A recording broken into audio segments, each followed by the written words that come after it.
धुळेला मिळालेली नाती, पैशांची हाव आणि एका महिलेच्या आयुष्याचा केलेला खेळ.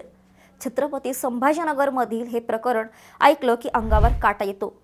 सुसंस्कृतपणाचा बुरखा पांघरलेली माणसं आपल्या स्वार्थासाठी दुसऱ्याचं आयुष्य कसं उद्ध्वस्त करू शकतात याचं हे जिवंत उदाहरण आहे.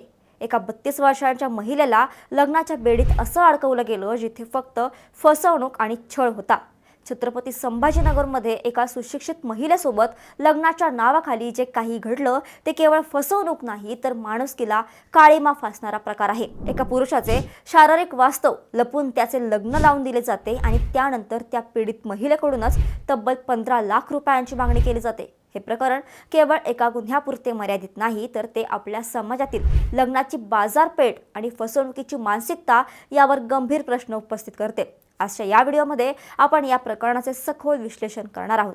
नमस्कार, मी मृदुला आणि तुम्ही पाहताय थोडक्यात. या घटनेची सुरुवात होते एका लग्नाच्या प्रस्तावापासून. छत्रपती संभाजीनगरमधील एका 32 वर्षीय महिलेचे लग्न एका प्रतिष्ठित कुटुंबातील तरुणाशी ठरते.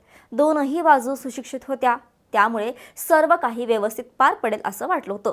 पण लग्नाच्या पहिल्याच रात्रीपासून या महिलेला काहीतरी अस्वाभाविक असल्याचं जाणवू लागलं. तिचा पती तिच्यापासून सतत दूर पळत होता. सुरुवातीला तिला वाटलं की कदाचित कामाचा ताण असेल, पण सत्य त्याहूनही भयानक होतं. तपासाअंती असं समोर आलं की त्या तरुणाला नपुंसकत्व होतं. ही माहिती त्याच्या पालकांना आणि स्वतः त्या तरुणाला लग्नापूर्वीच माहिती होती, तरीही त्यांनी हे वास्तव लपवलं. विज्ञानानुसार नपुंसकत्व ही एक वैद्यकीय स्थिती आहे ज्यावर उपचार होऊ शकतात किंवा ती स्वीकारून पारदर्शकपणे लग्न करता येते. पण इथे हे वास्तव लपवणं हा सर्वात मोठा गुन्हा ठरला. भयंकर गोष्ट म्हणजे जेव्हा या महिलेने या स्थितीबद्दल जाब विचारला तेव्हा तिला आधार देण्याऐवजी तिच्या सासरच्या मंडळींनी तिलाच मानसिक त्रास द्यायला सुरुवात केली. इतकंच नाही तर ही गोष्ट बाहेर न सांगण्यासाठी तिच्याकडून 15 लाख रुपयांची मागणी करण्यात आली. ही तर सरळ सरळ खंडणी होती. एका बाजूला महिलेचे आयुष्य उद्ध्वस्त करायचे आणि दुसऱ्या बाजूला तिच्याकडूनच पैसे उकळायचे हा क्रूरतेचा कळस होता. आजच्या जगात लग्नाचे आमिष दाखवून होणारी फसवणूक ही एक गंभीर समस्या बनली आहे. राष्ट्रीय गुन्हे नोंदणी विभागाच्या आकडेवारीनुसार हुंडा आणि घरगुती हिंसाचारासोबतच आता लग्नापूर्वी महत्त्वाची माहिती लपवल्यामुळे होणारे गुन्हे वाढत आहेत. अनेकदा मध्यमवर्गीय कुटुंबांमध्ये लोक काय म्हणतील या भीतीपोटी असे विषय दाबले जातात. पण या महिलेने धाडस दाखवले आणि पोलिसात धाव घेतली. या प्रकरणात पोलिसांनी पती आणि त्याच्या पालकांविरुद्ध फसवणूक, छळ आणि खंडणीचे गुन्हे दाखल केले आहेत. पण प्रश्न उरतो तो आपल्या शिक्षण पद्धतीवर आणि सामाजिक संस्कारांवर. आपण विज्ञानाच्या गप्पा मारतो, पण आजही शारीरिक व्याधींना कलंक मानून त्या लपवल्या जातात आणि दुसऱ्याचे आयुष्य उद्ध्वस्त केले जातात. या प्रवृत्तीला आळा कसा घालणार? इथे एक महत्त्वाचा प्रश्न उभा राहतो. आपण प्रगत भारत किंवा डिजिटल इंडियाच्या गप्पा मारतो, पण लग्नासारख्या महत्त्वाच्या निर्णयावेळी आपण आजही मध्ययुगीन मानसिकतेत का अडकलो आहोत? लग्नापूर्वी मेडिकल टेस्ट करण्याला आपण अविश्वासाचं प्रतीक का मानतो? खरं तर ही काळाची गरज आहे. जसं आपण कुंडली जुळवतो तसंच जर आपण हेल्थ सर्टिफिकेटची देवाणघेवाण केली तर अशा प्रकारच्या अनेक फसवणुकीला आळा बसू शकतो. हे केवळ पुरुषांसाठी नाही तर स्त्री आणि पुरुष दोघांसाठीही अनिवार्य असायला हवं. यामुळे केवळ लैंगिक समस्याच नाही तर रक्ताशी संबंधित आजार किंवा इतर गंभीर आजारांपासूनही संरक्षण मिळू शकतं. मित्रांनो, ही समस्या केवळ एका कुटुंबापुरतं मर्यादित नाही. अशा अनेक प्रकरणांमध्ये सासरची मंडळी पीडितेला गप्प बसण्यासाठी धमकावतात. त्यांना भीती असते की मुलाचं सत्य बाहेर आलं तर समाजात त्यांची नाचक्की होईल. पण ही सामाजिक प्रतिष्ठा वाचवण्याच्या नादात ते एका निष्पाप मुलीचं आयुष्य कायमचं उद्ध्वस्त करतात.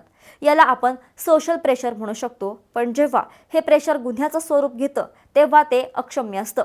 विचार करा, ज्या घरात संसाराची अपेक्षा असते तिथेच जर 15 लाखांची मागणी करून छळ होत असेल तर त्या स्त्रीने कुणाकडे पाहायचं?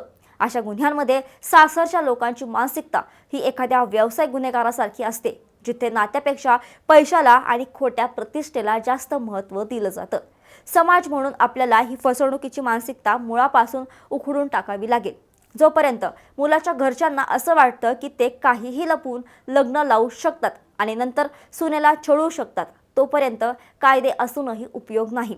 कायद्याची भीती तेव्हाच बसेल जेव्हा अशा गुन्हेगारांना समाजात बहिष्कृत केलं जाईल. शिक्षण म्हणजे केवळ पदव्या मिळवणं नाही तर दुसऱ्याच्या आयुष्याचा सन्मान करणं ही खरी साक्षरता आहे. अशा घटनांपासून वाचण्यासाठी आपण काय करू शकतो?